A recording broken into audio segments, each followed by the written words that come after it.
From Chicago streets to the courts beat, South Scott Dan on the podcast seat. Bulls breaking news, talking stats and views. Every player, every play, we never lose. Horns over hoops, where the Bulls troop. From game analysis to fan scoop.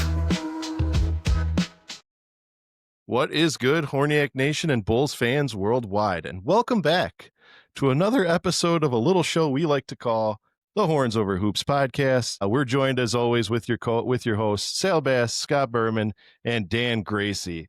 Fellas, I've been gone so long. What people don't understand, I missed last take. So for those of you who didn't watch last episode, I was not there. I was working. Of course, they alluded to it on the episode, but we were very fortunate enough to have TV's Travis on the show. He gave his rendition of being a Pistons fan.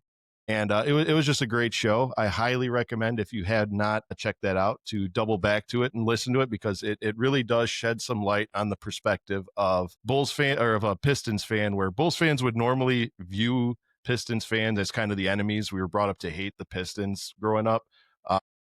He does a very, very good job of kind of closing the gap and answering a few questions there.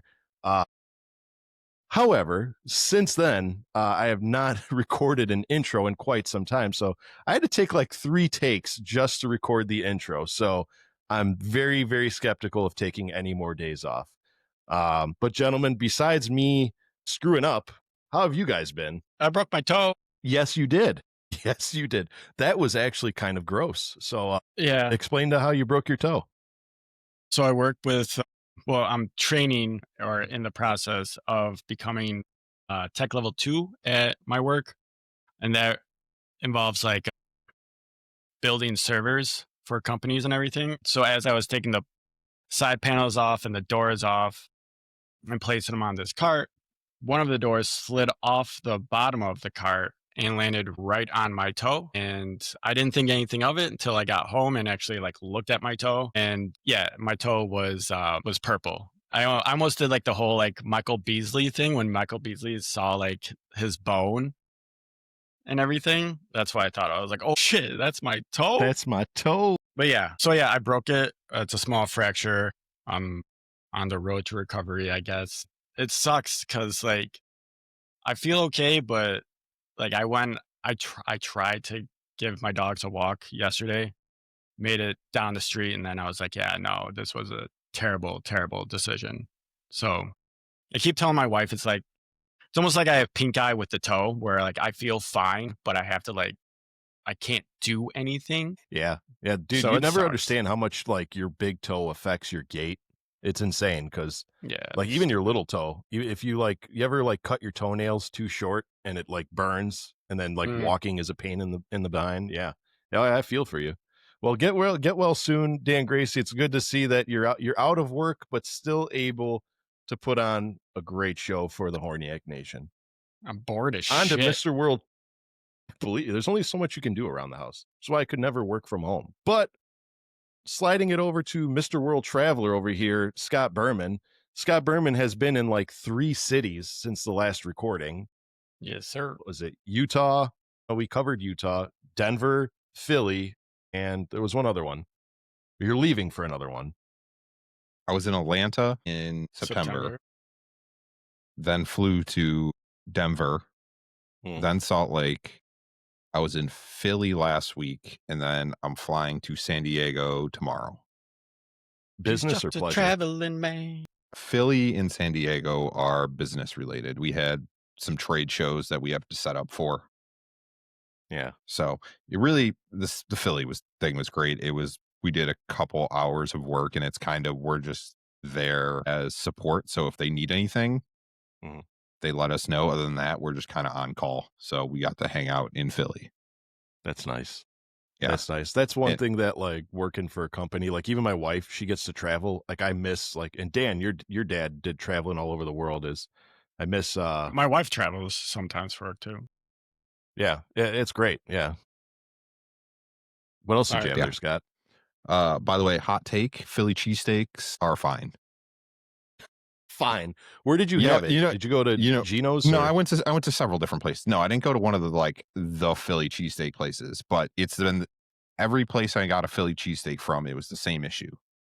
The bread is too hard, because what they're Really? trying to do is like they get like the same bread you use for like an Italian beef, but it's not dipped, so it's just hard. So it's a little, Okay. So it's like like it's just not soft enough. No. Yeah, they gotta steam it or something.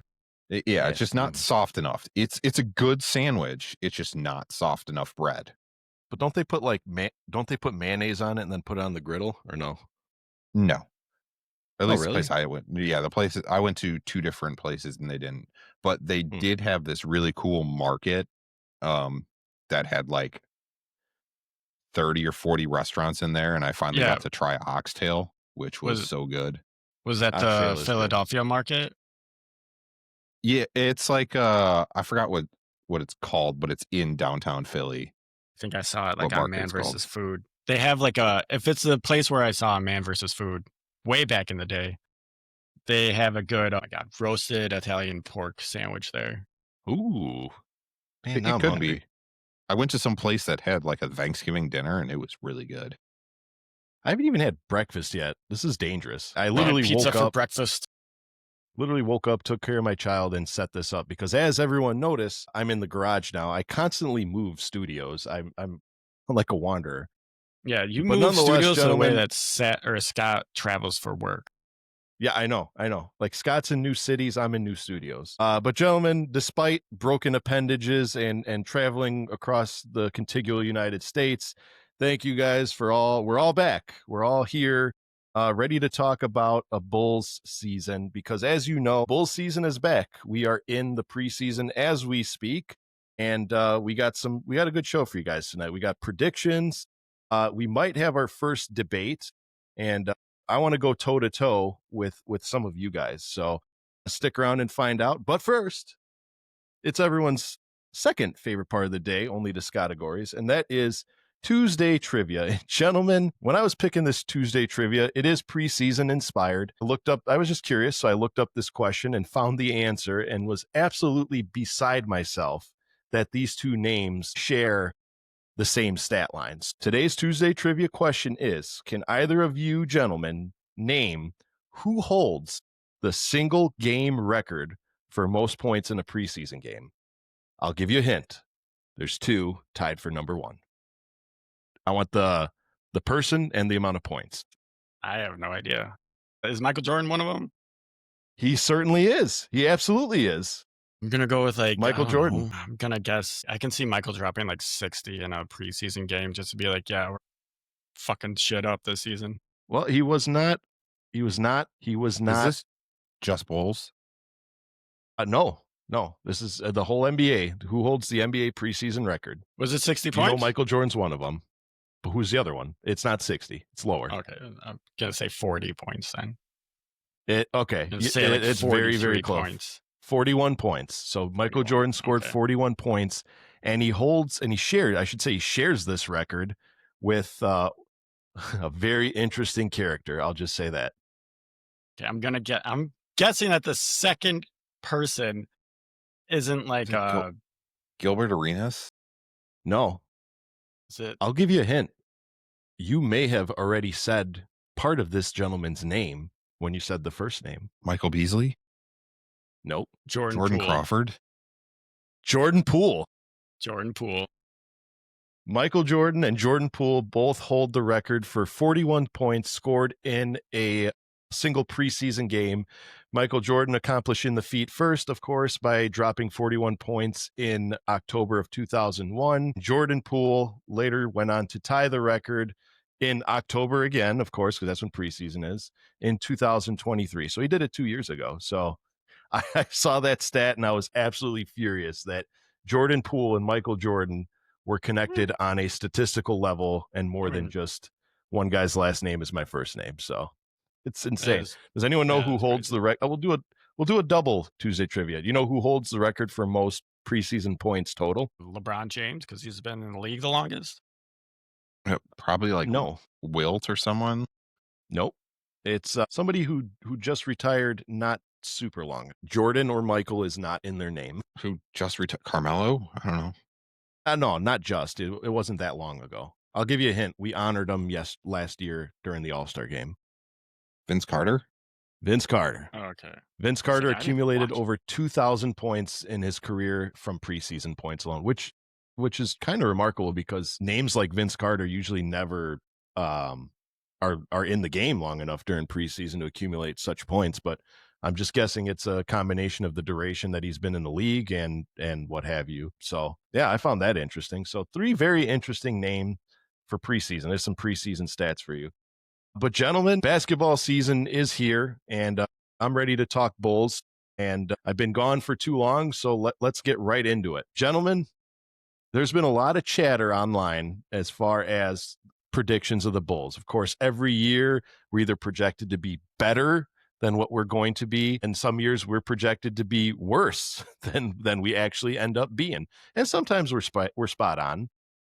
But this year, I'd like to think that a lot of NBA analysis and ESPN professionals, we'll just call them, are kind of undercutting the Bulls here. I'm a little disappointed at some of the stat lines that I'm seeing. So, gentlemen, I want to know, what are your guys' predictions for the Bulls season coming up? This is going to be a bulk of our show today. Give me the wins, give me the playoffs, give me everything. First, give it to me, and then we'll break it down. It was very suggestive, but Dan Gracie, give it to me. Yeah, you want me to give it to you? I do. Give it to me.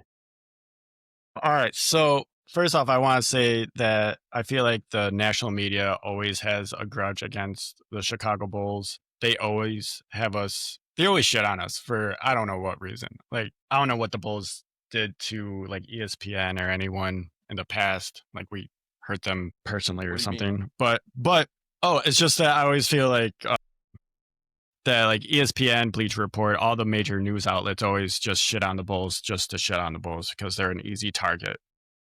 But that being said, I think that the Bulls are going to win 42 games this season. And I do have us making, my God, saying it out loud on air sounds crazy. I do think that they're going to make the playoffs this season. I don't even know if we're going to be in the play-in.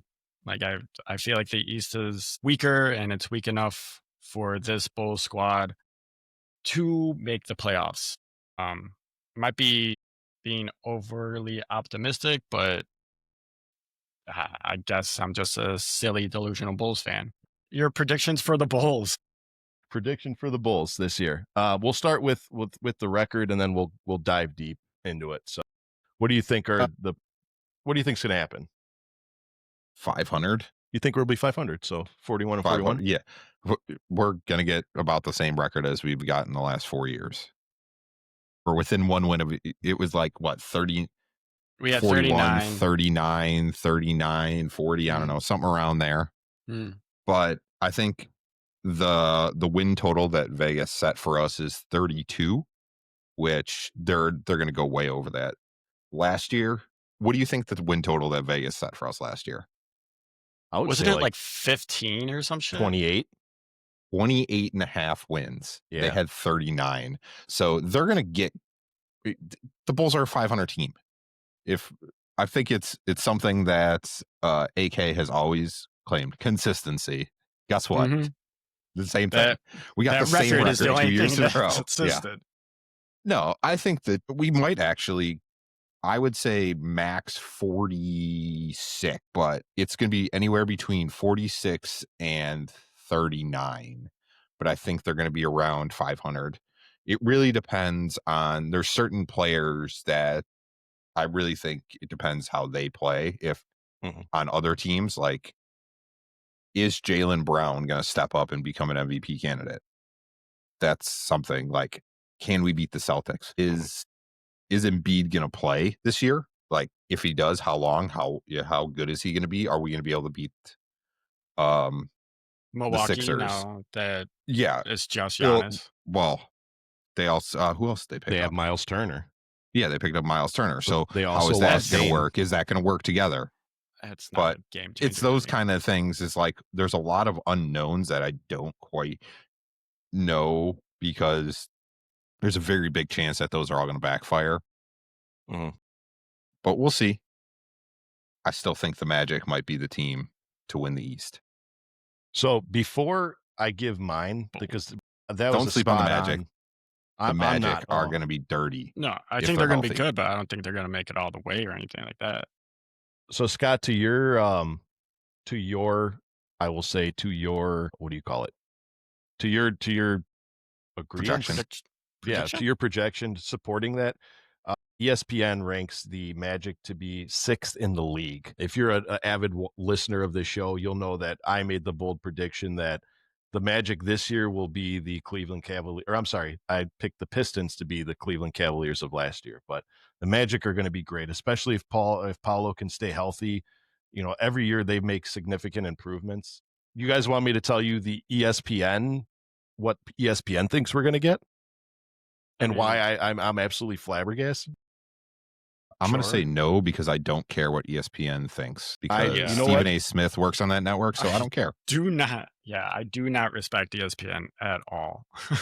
Yeah. So no, I don't care. So It's just my goodness, this is talking heads really good. trying to This fill is really good quota. coffee. This is really good coffee. So ESPN has us projected to win 34.9 games, so 35 games, and lose 47 games. Yeah, they're dumb. I want to know who's working over there, because here's the thing. They have 8 teams finishing worse than the Bulls in the entire NBA. One of them, surprisingly, being the Indiana Pacers. They have the Indiana Pacers winning only 29 games. I know they lost Miles Turner, and I know they're no timetable for when Halliburton's out. I think I heard he's out for the season, so He's going to be out for the that's season. a big blow for them. But not a lot of powerhouse teams behind us, and that kind of upsets me, because one team that they have finishing above the Bulls, the Sacramento Kings, disagree with that heavily. I don't really think that the Sacramento Kings, I don't think they got their act together. I don't think they Do made they have a enough point necessary guard? changes. Do they have a point guard? Yeah, because I'm hearing like Westbrook might Zach be going Levine. over there. Yeah, Zach Levine. Zach is going to play 2. Yeah. Well, no, they got Malik Monk. They got, I thought on they were getting paper, rid of him. well, he's still there. Uh-huh. This is purely on if the season ends the same way it did. I mean, based on additions. Dennis Schroeder is their. Oh, yeah, that's right. Schroeder Yeah, they is their did get point guard now. Schroeder. That's not a bad pickup. The oddball out here is they have the Boston Celtics finishing right above the Bulls with only 36 victories. And where I do think that the Celtics are going to take a step back, I don't think they're going to drop that far in the power rankings. Yeah, I still think they're going to put up a good show. So it's the Boston Celtics here, people. my prediction here, and this is, I'm speaking directly to because I'm an avid scroller of Twitter, even though I shouldn't be. And I'm seeing people predicting the Bulls to win 20 games, 25 games. Not one person that I've seen has given any sort of realistic capability to what this Bulls team can win. So I'm going to be the first one to say on record, the Bulls have the realistic capability of finishing with 43 to 45 victories. I think we all kind of are in the same ballpark. And this is why, okay? Gentlemen, can we all agree that this team is the exact same team as it was last year? No, Yeah, the second like half. every year.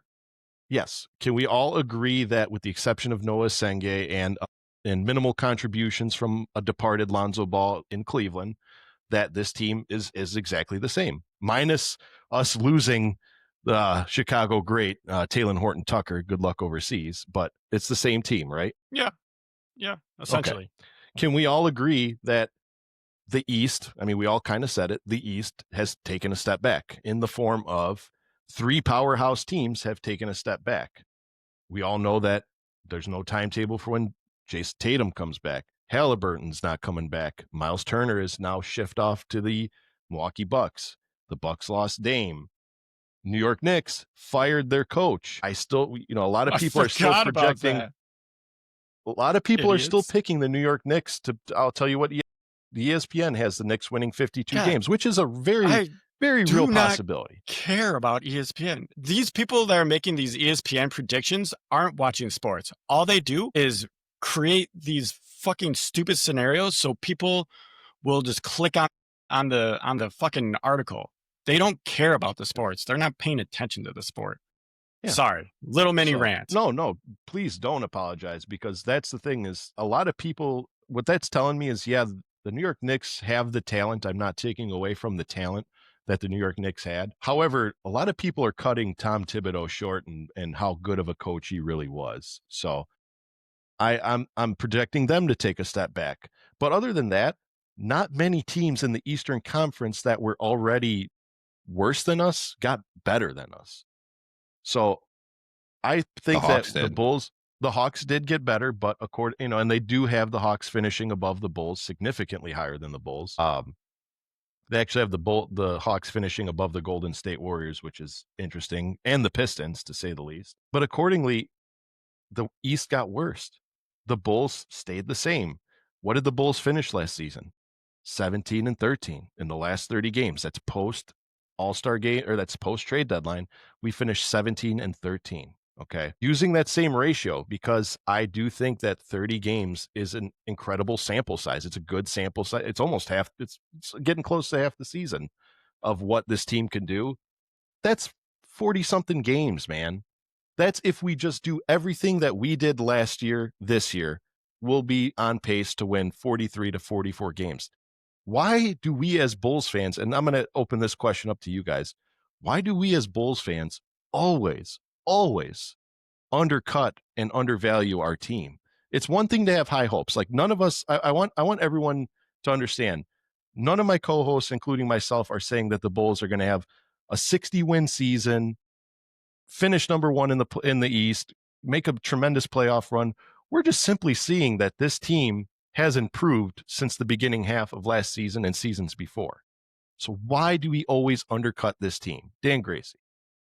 I mean, I don't undercut the team. I think they're going to get 40 plus wins in the season, but it goes back to what I was saying earlier. Like all these major national news sports outlets always undercuts the Bulls, and I don't understand it. That's why I stopped paying attention to ESPN or Bleacher Report or Fansided or all these like big The Athletic. Well, I pay attention a little bit to Clutch the Athletic. Points.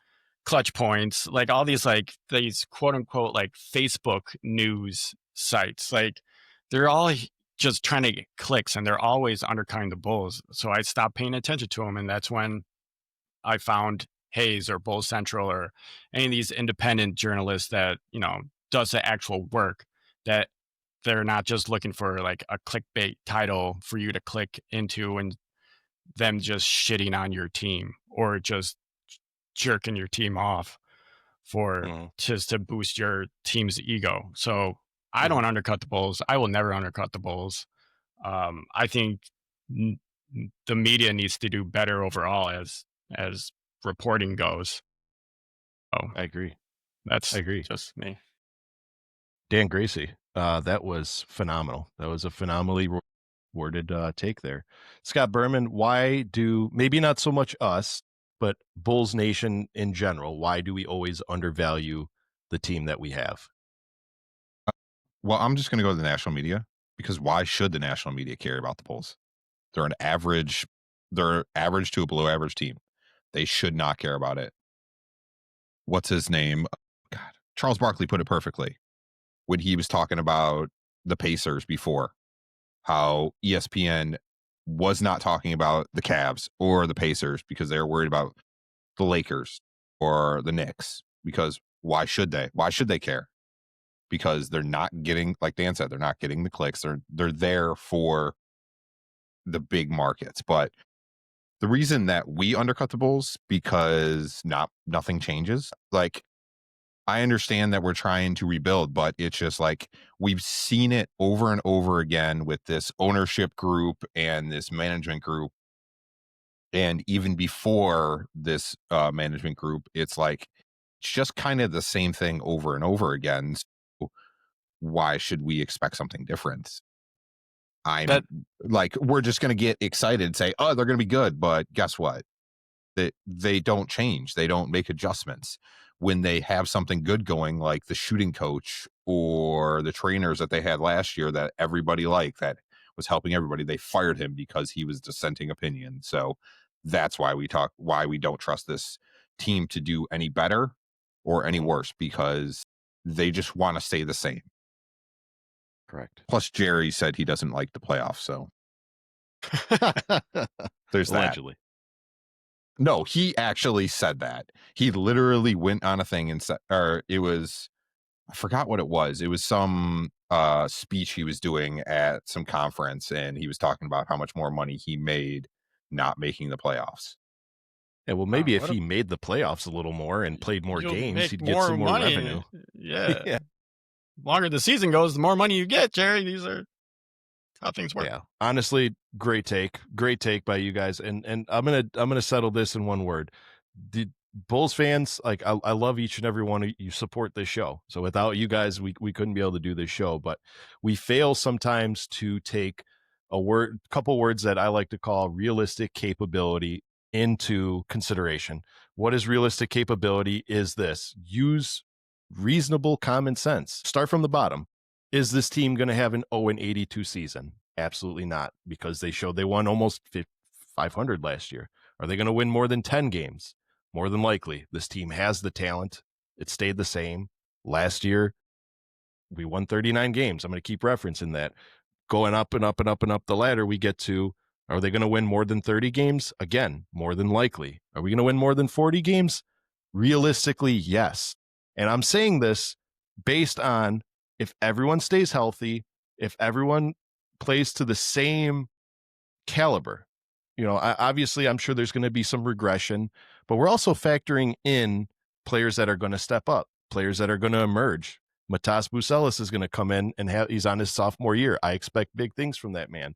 But venturing outside of the realm of speculation, if this team stays exactly the same, we are already on pace to win 40-something games. So I don't quite understand why we're always. I mean, I know we've been let down in the past. I know we're like that bad girlfriend that always says she's going to change but never does, and then, you know, we always take her back. But I'm going to say 40-something games. I'm going to add on to Dan Gracie's. I do think we comfortably make the playoffs. I don't think we are in the play-in tournament.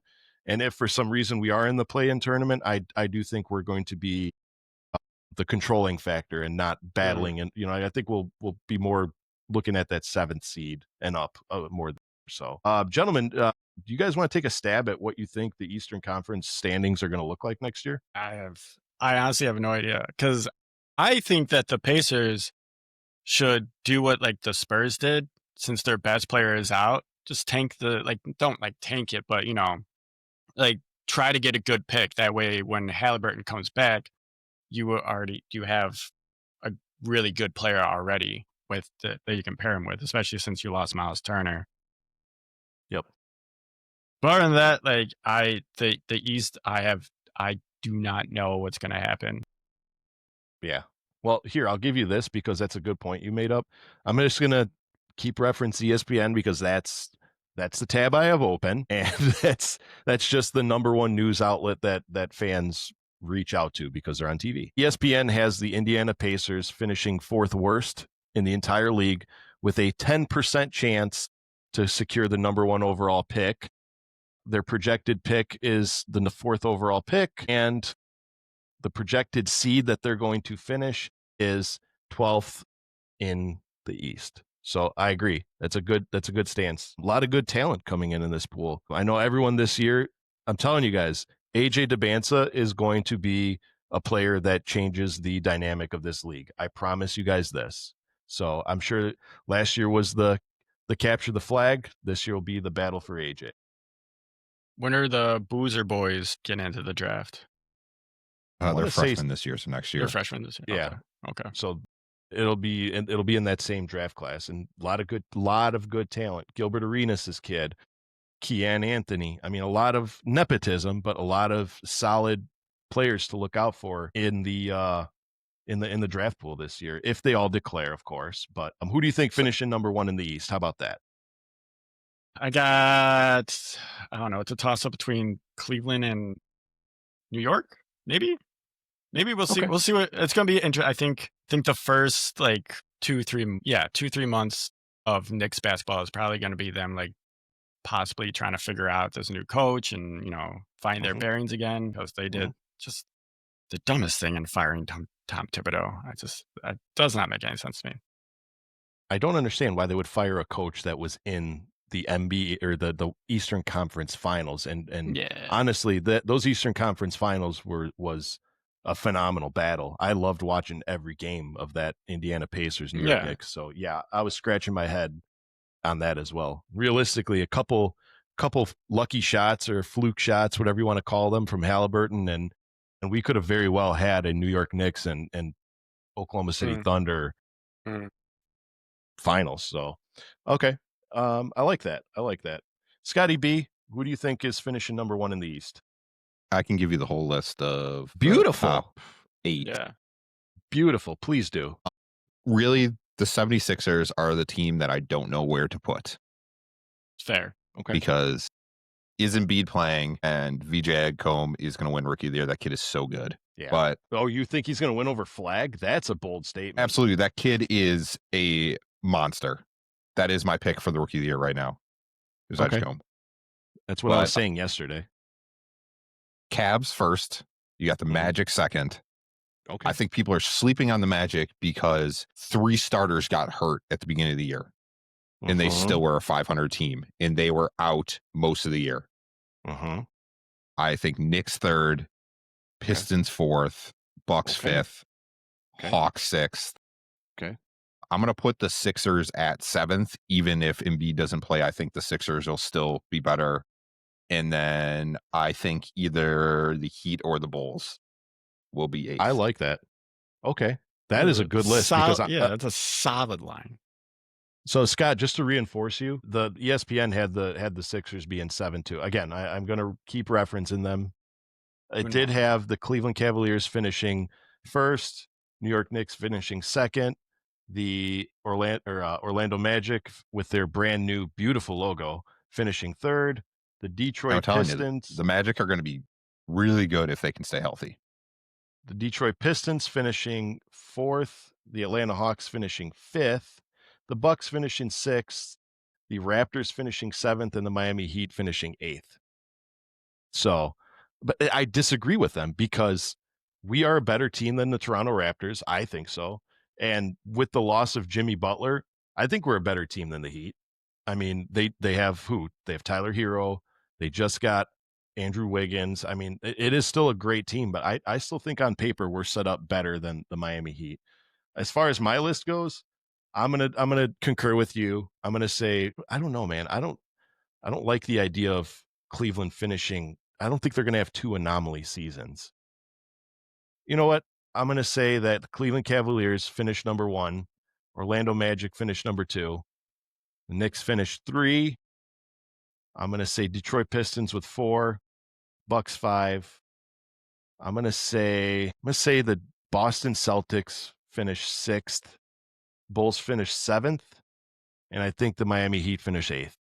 You left the Hawks off. I want to see the Hawks play though, man. That's the thing. A lot of kind of like how they were overzealous with the Bulls many years. I think they're a little overzealous with the Hawks. I mean, I know that they're a good team right now. The addition of Kristaps Porzingis, okay, he's constantly hurt. Can he have a healthy season? Is he invested in this team? Keep in mind, we're taking a player from a championship caliber team and moving them into a sub-level or subpar team in the NBA. Is he going to have that same drive and enthusiasm that he had back in Boston? I'm not buying it. I think that the Bulls have more heart, more drive, and more talent than the Atlanta Hawks. And you can call me out on it. I don't care. Not you, just fans in general. So I don't see them being terrible. Well, hell, we'll do this. Maybe I see them rotating with the Miami Heat and the Atlanta Hawks finishing 8th. How about that?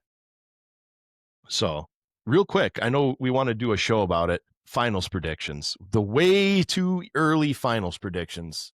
What do you guys think? Dan Gracie. For finals, that's insanely early. Okay, so in the West, I'll say Oklahoma because, I mean, they're young enough. They could do it again. Fuck it. And then in the East, because the East is such a toss-up, I'm gonna pick I'm gonna pick Pistons or Orlando. Okay. You know what? I love I'm that gonna- prediction. Sleepers. Love it. Sleepers. I love it. I love it. A lot of fans, and I'm not just saying this because I really enjoyed our the Travis TV's Travis episode. I really did. A lot of fans are they're giving the Pistons credit, but I don't think they realize just how good that Piston team has become. A very good take. Scotty B. Timberwolves, they're going to finally do it. They're going to finally make it over the hump. And I think they're going to win it all. And I think it's either going to be the Magic. Also, do not sleep on the Nuggets this year. They got rid of Michael Porter. And I think he was holding them back. As bad as as Really? good of a player is, I think he was holding them back a bit. He did have kind of a reputation of holding onto the ball a little too much and taking some unruly shots or some kind of head-scratching shots. But you know what? Nonetheless, I like it. Who did they get in return? Cam Johnson? I not remember who they got, but it might have been Cam Johnson because of what he went to Brooklyn. Yeah. Yeah. How's that for that? How's that for a fine howdy-do? Like, you're on a championship caliber team and you get sent to Brooklyn. Like, no disrespect, Brooklyn, but let's just face it.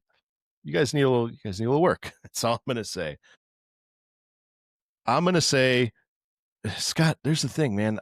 Minnesota Timberwolves I predicted them to be one of the teams that take a step back this year. I think that Anthony is going to be having too much off the court issues this year to zero in. He's still going to put up his numbers, but I had them third. I have them third this year.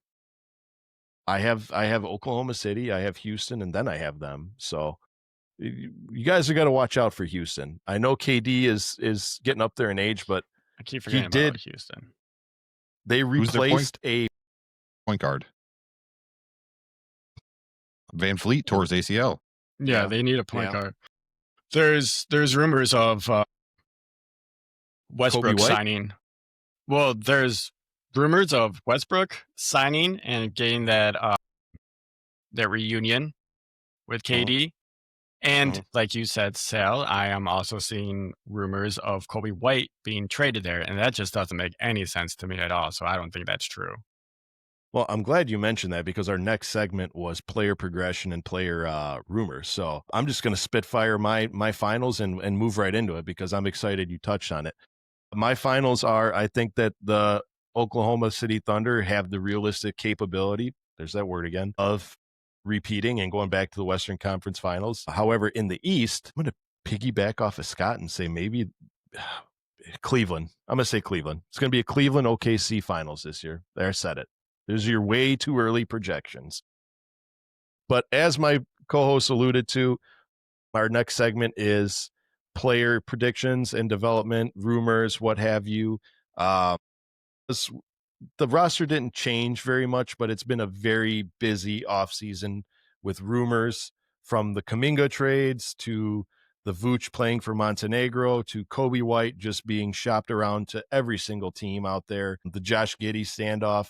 What players do you pick to be your top players to show the most progression this year? Excuse me, can you repeat the question? Out of our entire beautiful roster, what players do you feel are going to take that next step or step up or provide the most help towards our progression this year? It's easy. I think it's going to be Lil Boozy Vert. I think he's going to make I don't think he's going to make a huge leap or anything like that, but I do think you're going to see like a hop, like a small, a little hop, and just be like, okay, give this kid 1 to 2 more years after this season and he'll be a bona fide stud. And as I've been saying all off seasons, I do still think that at some point in the season, Giddey's going to be averaging a triple-double. I do like it. That's a great prediction. He did it in, 7 games last year, Scott? We said it a few episodes ago. So man's a walking triple. I like it. So you picking those two as your guys? Yeah. Great players. Great 2 players. I like them. Scotty B, players that you think are going to contribute to the success of this franchise going forward. This one you guys are not going to see. Isaac Okoro. Okay. I like it. I don't know much about him, so he wasn't much on Cleveland, but he didn't fit that system. He wasn't getting enough time, I feel like. So he won't average like 6 points a game, but he could be one of those players that come off the bench and provide a spark. I like that. He's basically taken THT's spot, but hopefully he's better and doesn't look like a YMCA player out there. But I think Isaac Okoro, I think his defense is something that's going to be massive in Trey Jones because we're going to see him healthy. I think those two are going to be massive off the bench. We actually have bench depth this year, which is wild to me.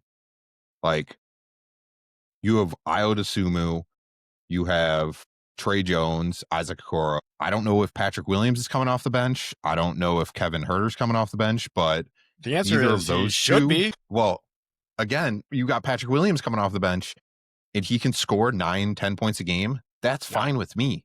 I don't care if he is being paid that much. If he can contribute, that's fine. Zach Collins, I think, is going to turn into, he's getting ready to take over as a starting point guard, but I really think we're going to Zach Collins? Yeah, center. Yeah, okay. Yeah, I still think we are going to re-sign Vooch. Everybody's going to talk about we're going to trade him. We're going to re-sign Vooch. You can't find a walking double anywhere. Yeah. You have Jalen Smith. You have your boy Dalen Terry. Well, what I'm seeing with Okoro is Terry and Phillips are going to get less minutes if he starts playing well. So I think Trey Jones and Okoro are going to step up, are going to have some big games this year. Very good takes. My goodness. Great takes. I'm going to pick two because you guys pick two, and now I'm going to feel like I'm doing less work if I only pick one. My top pick to click this year is going to be Kobe White. Motherfucking Yuki.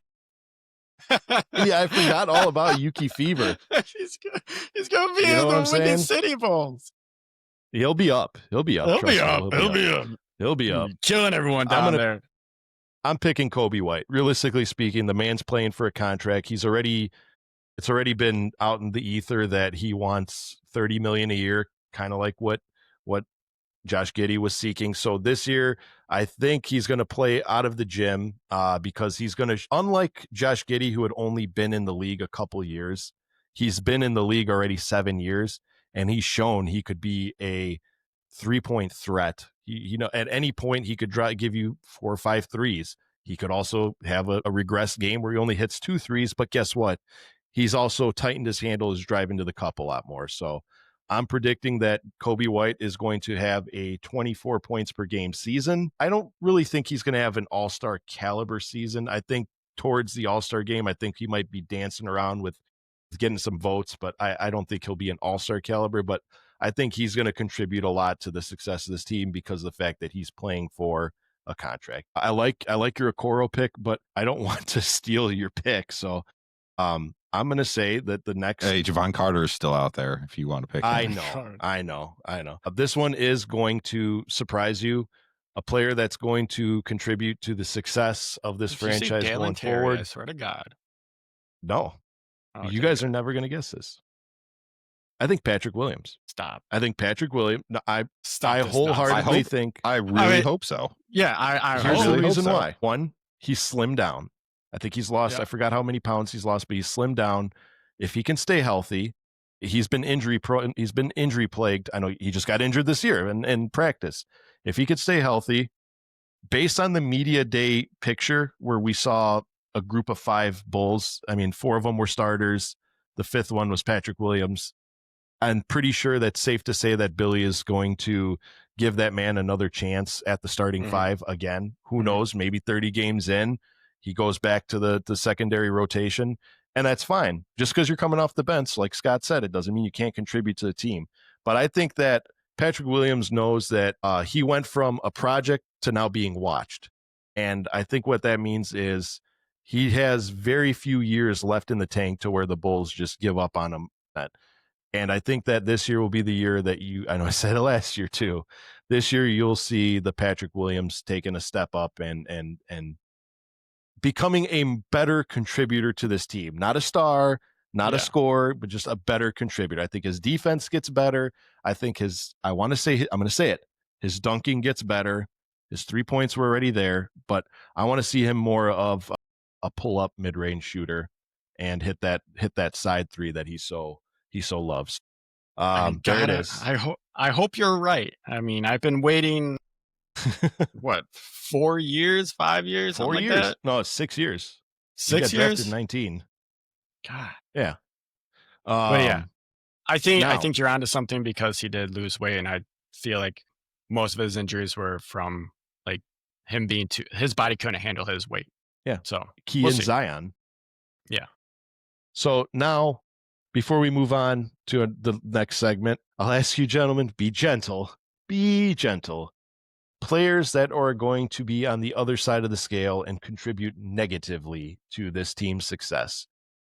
Who do you think is going to regress this year? I want to say Dalen Terry for this, but at the same time, I don't want to say Dalen Terry for this because I think that Dalen wants to get better, and I feel like he's shown some flashes here and there, but overall, like Dalen Terry is just the same player that he was when we drafted him. Like he reacts too quickly, he moves too quickly. Like he just needs to slow down, and like someone needs to like explain his role to him. And I wish we didn't fire our shooting coach because he also needs to work on his jumper.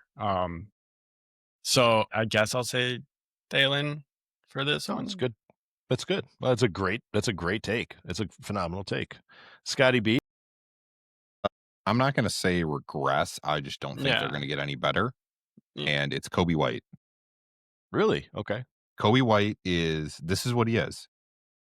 He's going to score 20 points a game, but I think what's going to happen is the same thing that happened last year is he's just going to start panicking and chucking up bad threes and bad shots and thinking he has to take over the game, and he doesn't.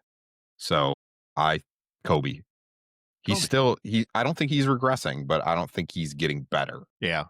I could see what you mean by that because we're in year 7. He is who he is. Who knows, maybe playing for a contract, he'll maybe try to be a butterfly instead of a caterpillar, if that makes any sense. Like try to be bigger than he is, and maybe it will result in taking some big shots. I agree with you on that. I don't know. I still think that his drive to get a contract or to potentially be moved to a better team will be a bigger driving force. But I do see what you mean by that. So I do like that take. Mine is going to shock you because he's one of my favorite players on this team. Players that I think is going to take a step back this year. Julian Phillips. And it's not because again, he's my favorite player off the bench. He's my guy. Every time he touches the court, I've always watched a little bit more closely. But I think like Scott said, with the depth of this bench and the addition of Isaac Okoro, Ayodosumu looking like he's going to come off the bench, I think these players are going to steal some minutes from Julian Phillips. We all know that Billy's probably not going to play Asenge very much unless this season goes belly side up and we just did what we did with Buzelis and here, do what you got to do. But I do see Julian Phillips's minutes being on the chop block, especially if, let's say they throw Asenge out there and he's a stud. He plays pretty much the same position as Julian Phillips. So there's not very much room on this team for Julian Phillips. Not saying he won't have an athletic year, a stellar year. He's going to have the same year that he had last year with a couple minutes taken away. That's my opinion. Maybe even dancing around with some Windy City time. I don't know. Maybe not. We'll see. But gentlemen, that is this year in a nutshell. We all pretty much agreed on the same thing. I like it. This year we're very optimistic this year. And I don't even want to say optimistic. I say that what our predictions were very real possibilities. But moving on to everyone's favorite time of the day, and that is I need to get my groove back and see if I can get back in the winning categories. Because, ladies and gentlemen, it is time for Scottagories. Scotty B, take it away because I'm excited to play. Yeah. Today.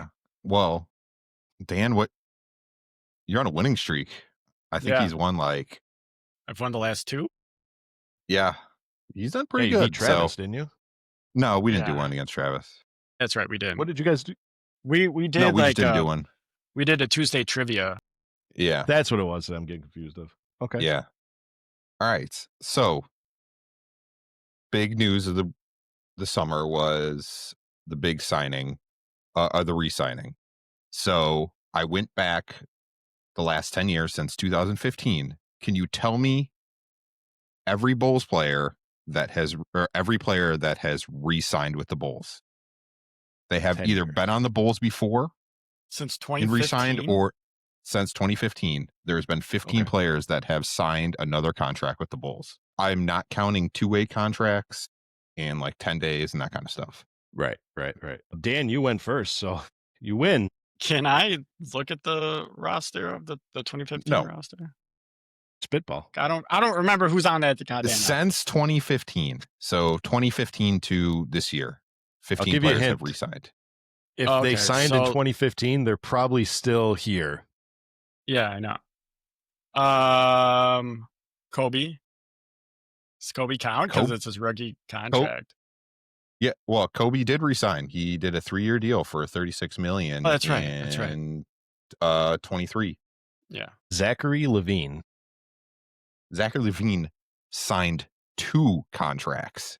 Mhm. His first one after his rookie deal, he signed 4 years, $78 million. That was in 2018, and then in 22, he signed a 5-year, $215 million contract. Yeah, we remember that contract all too well here in Chicago. Vooch? Vooch has not signed another contract. He's still on this. He signed a contract right before he got traded to us. Oh, This would be his re-sign year. That's some bullshit. wow, that's incredible that's some because I was going to say Vooch for the Yeah. win. I'm just going to take the win. I'm going to say the paw, Patrick Williams. Yes. I can't believe you guys just didn't say the 2 that re-signed this year. Well, yeah, I know, Getty? but I wanted to find Yeah. the ones that were the ace in the hole. So Patrick Williams last year, 5 years, $90 million. So we'll start from top. Giddey, as we know, signed 4 years, $100 million. Trey Jones, 3 years, $24 million. Lonzo Ball, 2 Yup. years, $20 million. Yeah.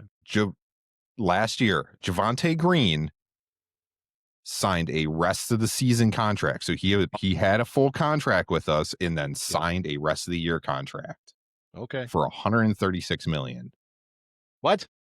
Damn. and 36,000. Oh, I'm okay. like, it's like, hold fuck. on here. Sorry, my Savage mistake. Woo getting that Don't want money. to sign Giddy. Yeah. 23, Ayo Dosunmu, 3 years, $21 million. In 22, Derek Jones Jr., 2 years, $6.5 million. 19, Ryan Archidinako signed a 2 year, $6 million. Archie did not. Yeah, signed a 2 year, $6 million. It's my Italian guy right there. Where's my espresso? 2017, Nikola Mirotic signed a 2 year, $15 million deal. Mhm. 15, Jimmy Butler, 5 About to years, say, $92 million. James Butler. Yep. Mike Dunleavy in 2015, 3 years, 14.5. And Aaron Brooks signed a 1 year deal for 2.25. I miss. I forgot about Brooks. Aaron Brooks. You guys remember the game that he lost his tooth during the game? No. I think he was on the Yeah. Rockets at the time. We were playing the Bulls, and he like fell on the court with his like face, and his tooth goes flying out of his. I remember mouth. that. That was wild. remember It was wild. Good, very good. Okay. All right, back in the winning ways. I like it. Yeah. All right. So this list took a while to put together, and I've had it on the back burner for a while. It's actually been on 2 Scottagories. We just didn't get to it because someone won. So since the 05-06 season, I put together a list of players that have recorded over 100 blocks for the Bulls. There is 23 of them. Can you tell me who they are? Over Since what 100 season? blocks. 05. Okay. Wow. Okay. Since I'm going first, They've recorded over 100 blocks for the Bulls.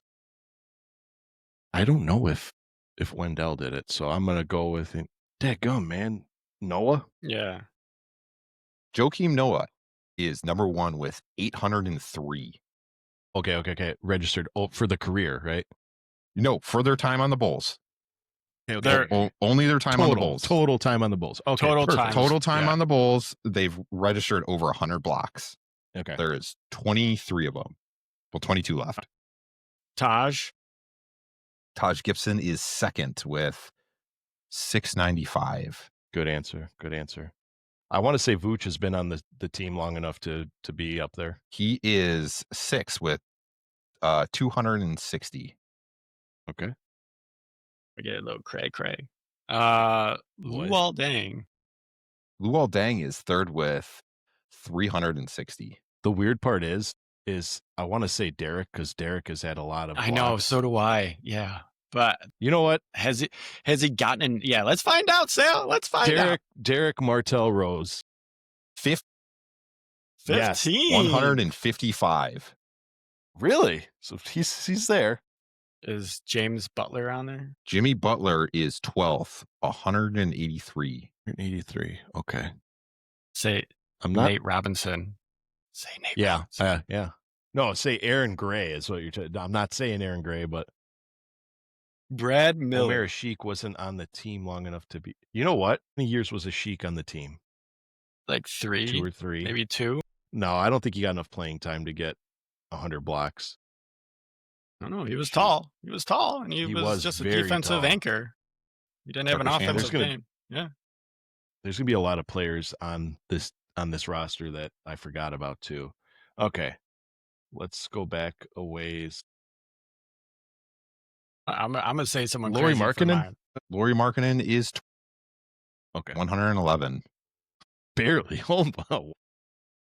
Okay. No, I'm not gonna say. I was gonna say Ronnie Brewer, but I don't trust that. I'm gonna So say then what are Ronnie you Brewer. gonna say? Ronnie Brewer is not on this list. God damn it! I was looking at Scott's face when I said Ronnie Brewer and his reaction. And this is in the last 20 years. Since 05, 06, yeah. Okay. Why would you pick Ronnie Brewer? I don't know because 05, he was 06. We've had athletic. so many centers. Oh my I god! don't- The only centers I can 05, think of are like Vooch, Noah, and for some reason he wasn't even on the team at that time. But Ben Wallace. So that's the only centers. What about Carlos You're not Boozer? that. Whoa. Stop. Fine. It's Sal's turn. 05, 06 season. So that would have been the season of. So can their stats flow beyond that? So I guess what I'm saying is if there was a player on 05, 06 that had been on the team since like No, it's 2000? just. I think it was just I since see what you're 05, saying. 06. So No. if I say like, just for example, if I say Tyson Chandler, because Tyson Chandler's Oh, yeah. Actually, Tyson Chandler Okay. is on this list. Yeah, Tyson What the Chandler. fuck? What the fuck? Tyson Chandler. How many? Third? 245. So he's what rank? 8th. Eighth. Okay. Wow, we didn't even get third. You did. Third Luol Deng. was yeah. Oh, yeah, Third yeah. was all day. All right. So go through it. Dan, what was your guess? Boozer's not on this Boozer. list. Yeah, I'm fucking out. I was out. Ben Wallace is, though. Why? What the Tyrus Thomas is 4th, 347. Okay. Wow. I forgot about Tyrus Thomas. Pau Gasol, his 2 years on the Bulls, had 293. What? Yes. That's Yeah. insane. Pau People sleep on Gasol Pau. is so good. Wow. Good for him. Number 7th, Robin Lopez, Forgot about Rob. 248. Number 9, Hall of Famer, Ben Wallace, 236. Number 10, Captain Kirk, 214. Yeah. That makes He's been on sense. the team long enough. Yeah. Number 11, Patrick Williams, 190. He does block.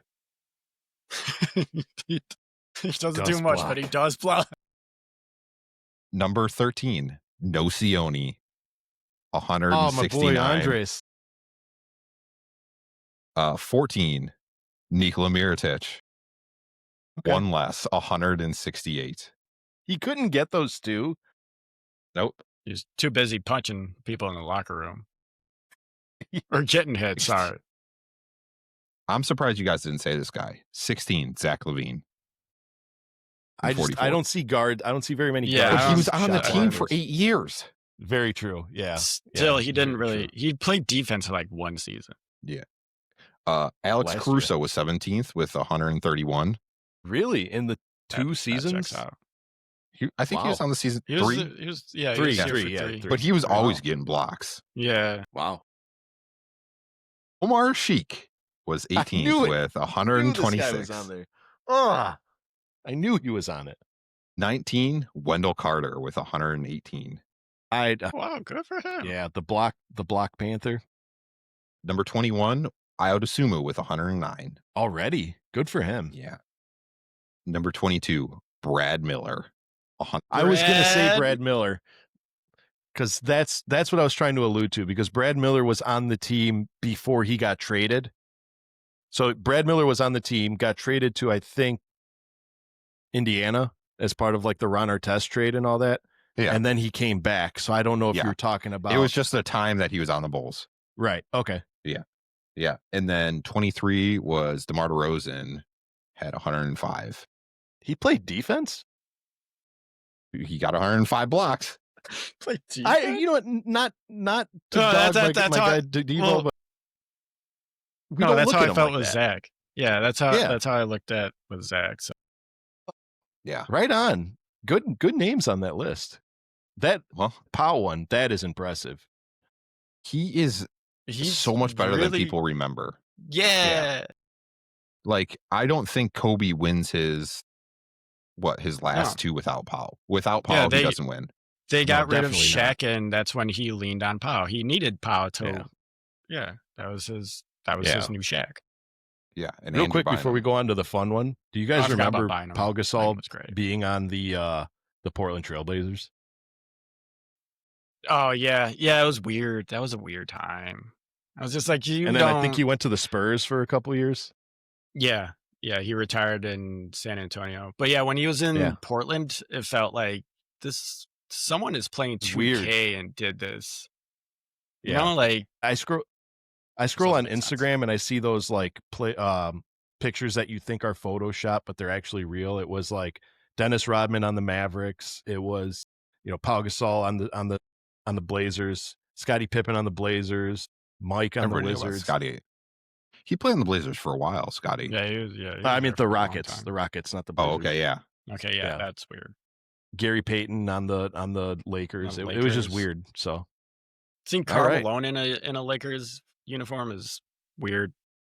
well, I was just having this Didn't he win a conversation. championship?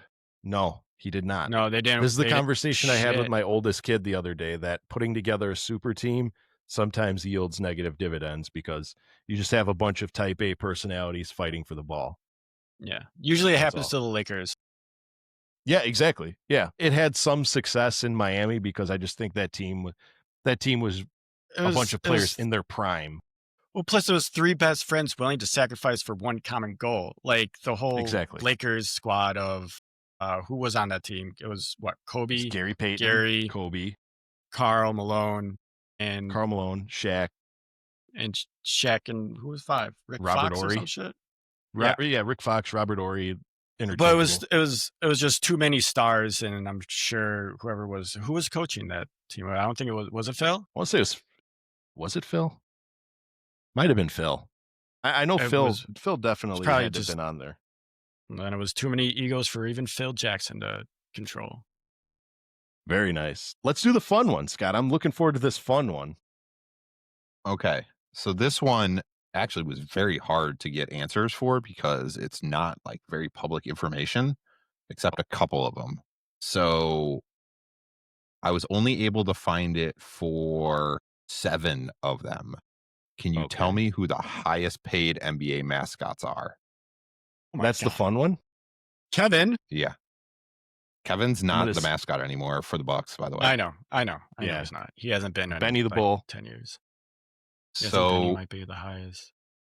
Benny is not the highest. He's actually the 3rd highest Oh, okay. with 400K. Okay. This is anyone can answer, right? So Yeah. I still think Bango Is is Bango- on the list Bango- with 92. Bango, yeah. Okay. So that is very. I saw weird answers of he's getting paid 60. and some was saying he was getting paid 100, and then I found one that said he was 92. So basically, I just picked the middle. There you go. So what number it was he has to on be the list? public information. It's not. It's very hard to find. But That's crazy. what I did find is most of them make about like 40 or 50 grand. Wow. It's not bad. I mean, but you get to watch every game for free. Like, it has its perks. It sounds like they make most of their money by doing like those extra stunts. events. Yeah. Oh, okay. Yeah. No, yeah, the yeah, extra events, like going Like the to pub other ads. stuff. Yeah. Yeah. Yeah. Because if you think he about was it, you 7th on the only list. you only work 41 days out of the year. Mm. I mean, yeah, you gotta go to like hospitals or some shit and represent. I'm gonna go with my second favorite mascot in the league right now, and that is Rumble the Bison. He is not on the list. I couldn't What? find the answer for I that. was gonna say, I doubt it. I could not I'm find looking the it answer up for right that. now. What is Rumble the Okay. Bison's salary? Gonna guess Rocky. Rocky makes the most, $625K. Rumble the Bison makes between 80 and 100 grand. Yeah. Could be. It's very hard to find. It's crazy that this isn't public information because these are jobs. These are jobs that you have to fill. Like, it should be public to the. Okay, this is weird. Fun fact. What about Rumble what the about Bison Gorilla? makes $650 an hour for a public appearance. Yeah, see, I think that's where they Probably make makes like I think they get most. some cut of that. Go Gorilla is 4th on the list with $200K. Okay, so we got 1, 2. So you have 2, 5, and 6 left. 2, 5, and 6 left. What about the Raptors mascot? I did no, he's not on there. I think he What was. about the- Is it because it's not U.S. dollars or? No, it's just again. these Like, are- I don't know. it's just very hard to find. Like I found a video of like showing what everybody like last time they saw, and I think he was pretty close to like 80. What about the horse from the Spurs?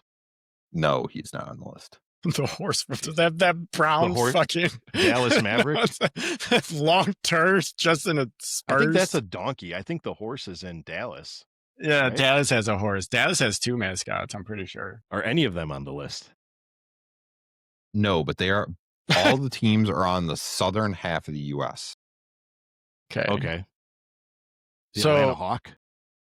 The Atlanta Yeah. Hawk, Harry the Hawk, makes $600K. He is the second most, the highest paid. Are you What kidding about- me? What Are you about kidding? the fucking Oh, yeah, 600. the Hornet from the Hornets? Hugo the Hornet Yeah, makes Hugo. 100 grand. He is 6th on the list. Wow. So what are we missing? 5? Yes, he is in the Try to Western think- Conference. Try to think of what mascots you could play with in NBA Jam, because I bet you The it's Rocket just- Man? It is Clutch the Rocket. Clutch is a No, bear, I think. Clutch is a actually. bear. Yeah. Yeah, Clutch Yeah. is a bear. Clutch makes 150K. yeah, he's Wow. very popular. We're missing one. I don't think the Lakers No, that's have it. a mascot. That's it. Oh, Oh, is that's it? it? Oh, okay. The Does Lakers Utah have a mascot? is Bronny James, and he makes like, I don't know, 20 million a year. So You- It's actually Jack Nicholson. Hey, Yeah. hey, I'm here to watch the basketball game. Yeah, that was a good one. Honestly, I didn't. Dude, Rumble the Bison should be making more money. Certainly more than Harry the Hawk. all the mascots should be making more money. Well, yeah. K. I would be willing to wager he makes more than the top 5 players of the WNBA combined in No. 1 year. No? The bold statement. Let me see. Okay, we're gonna look this up real quick. Oh, you're talking about he makes Kelsey Mitchell Oh, makes okay. the most at 250K a year. Yeah, I thought you were then- talking about Rumble. Actually, Jackie still, Young it's- makes 252.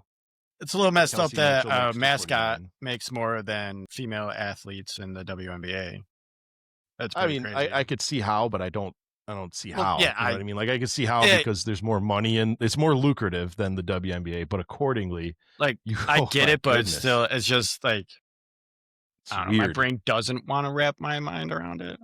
My brain doesn't want to wrap my mind around the fact that a subpar team like the Atlanta Hawks' mascot makes more than an elite team like the Thunder, the Bulls. I mean, I want to Dangle know the who gets to Buck. pick the names of these mascots. Like, why is it Harry the Hawk and not just I like? thought it was all fan voted when the franchise gets Yeah, probably. introduced. I have no Because idea. the Bulls used to have three.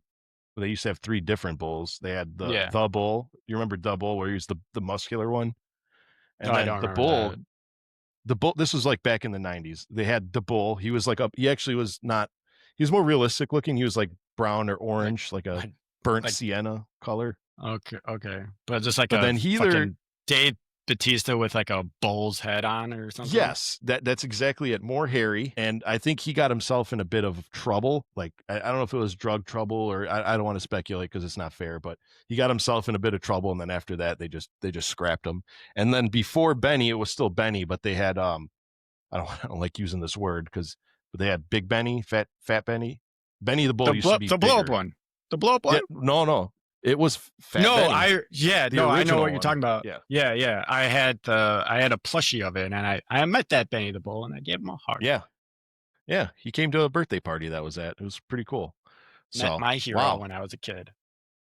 Scott Berman, that was a good one. That was a very, very good one. I appreciate it. So if you want to make money and you're an NBA mascot, head south of the United States. You'll make more money that way. So, but gentlemen, I know it's my return. Scott Berman is awaiting a flight to get to San Diego, and I'm sure Dan Gracie's toe is killing him.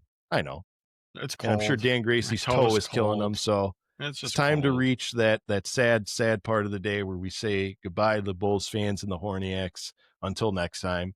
But before we go, Dan Gracie, besides having an inflamed toe, what do you have for the Bulls fans and the Horniacs? I have a photo of my inflamed toe. My goodness. Ladies and gentlemen, if you're listening and not following along, Dan Gracie is petitioning for Feet Finder right now with his big purple toe. Give me money. Give me money to pay for my bills. The sad part is there's probably a market for that out there. I'm sure there is. Yeah, I got nothing really going on. Be bumming around the house for the next week and a half.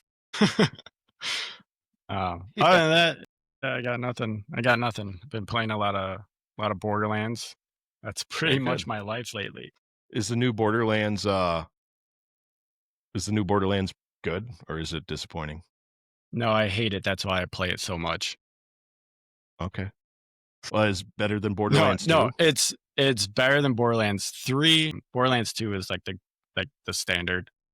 Yeah. Okay. But no, it's a great game. If you haven't played a Borderlands game ever, I highly recommend you pick it up. I know me and Scott have been grinding away. Scott's been playing on an iPad since he's been gone. You play on iPad? Maybe I'll do that.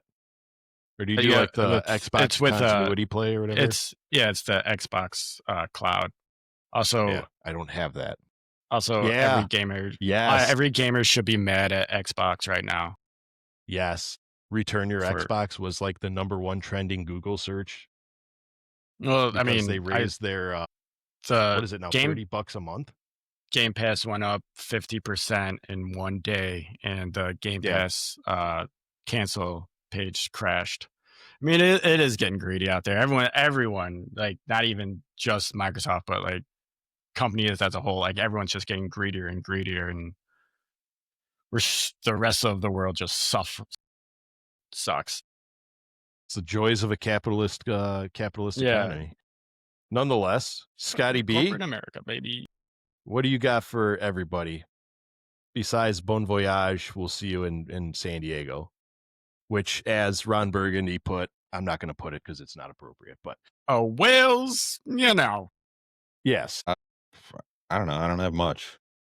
I'm excited I've never been to San Diego, so I'm pumped about that. We're not going to have time to go to the zoo, which I'm upset about. But damn, that sucks. See.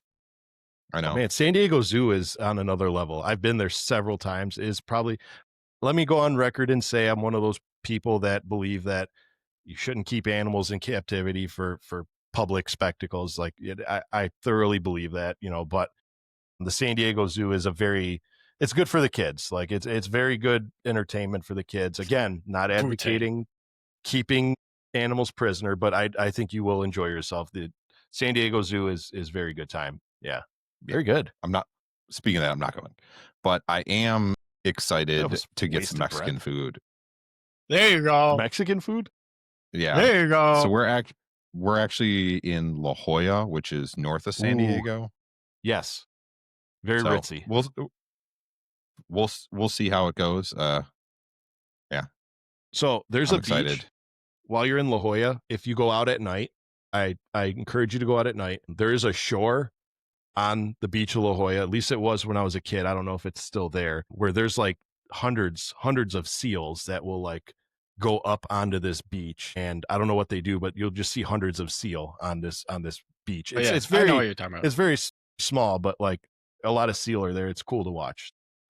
Okay. Well, Very cool. I'm excited for it. I'm not excited for the 4.5 hour plane ride. I don't enjoy long plane rides, but we'll see. We'll That's see how not it that goes. bad. Man, I love, that's why people always thought I was crazy. I love plane rides, man. When I go to Italy, you have 10 hours on a plane, and I love it. I know I've done the France one was terrible. So Yeah. How long was France? It's It was probably like 10 about the hours. same. 15? 10 hours, yeah. Okay. Yeah, How's it I'll like- be honest It's like with you, 12 though, hours to get to fucking Hawaii. I went to Austin last year, and I hadn't been on a plane in almost 20 years. And me in my old age, I'm 36. I'm a young 40, as the new guys like to put it. But whatever reason, the plane rides were freaking me out. So I never understood how people could be afraid of planes. I mean, obviously, there's the obvious factor why people are afraid of planes, but like the travel itself was just freaking me out. I don't know what it was. So, but I get to go this year because I don't know if it's public knowledge or anything yet, but I know he listens to it. We'd like to shout out our co-hosts, or not our co-hosts, one of our biggest fans who doesn't watch basketball, Brian. Brian and his lovely fiance just became engaged on a cruise, and we're excited to hopefully attend if we're invited, which I'm sure we will be because we've known him for almost 30 years. I'm gonna go. So congratulations, Brian, and his lovely fiance. I'm not gonna say her name for privacy, but congratulations. As for me, I'm gonna piss a lot of people off when I say this, and I don't care. We're going back into the W. I am very upset that Angel Reese spent two seasons with the Chicago Sky. I have not seen her play in person one time, and she's on the verge of leaving the team. So Yeah. I'm really sad. Yeah, I saw that. Good for her, because the Chicago Sky are a dumpster fire right now, and it's very sad because they're a team that was hoisting the trophy a few years back, and they've gone from top of the WNBA to bottom of the barrel. So I'd like to see Angel Reese go to a winning franchise and get some hardware. So you guys listen to her podcast? I didn't even know I she didn't had think one. so. Yeah. Yeah. Finding new I podcasts throw on a almost every couple day, though. episodes. So. It's not bad. And if she's looking for any additional podcasts to work, be a host on this one, or be a guest on this one. This is my yearly petition for Angel Reese to come on the show. So other than that, I have nothing. It's good to be back talking Bulls with you guys. I hate being away. I love the products that you guys put out when I'm not here, but I hate being away from recording. I love talking sports. The last bit of information that I have is, you guys are getting very creative with what has been happening to me while I've been away. I've gotten it all. Have I gotten arrested? Have I been abducted by aliens? Have I quit? Have I been fired from like, it is very creative. We fired you once. We'll fire you again, Sal. I know. I got to be on my Keep best it up, behavior, bud. but I'm going to do a live. Don't ever buy a jersey again. I'm not. Swear to God. I've been putting this off, and I shouldn't, but it's because the weather's been beautiful. But I was going to do a live addressing everybody as to where I've been if they haven't watched. But thank you for continually being worried about me either being incarcerated, abducted, or terminated. So thank you. I'm not going anywhere. Yeah. As long as we have a microphone with power in it and a Bulls franchise, we'll be giving you a good podcast to bump. That's it for today's episode. We encourage our Bulls fans and our Horniacs to see red, go Bulls, and welcome to yet another long, happy, and frustrating Bulls season. Good night, everybody, and thanks for joining.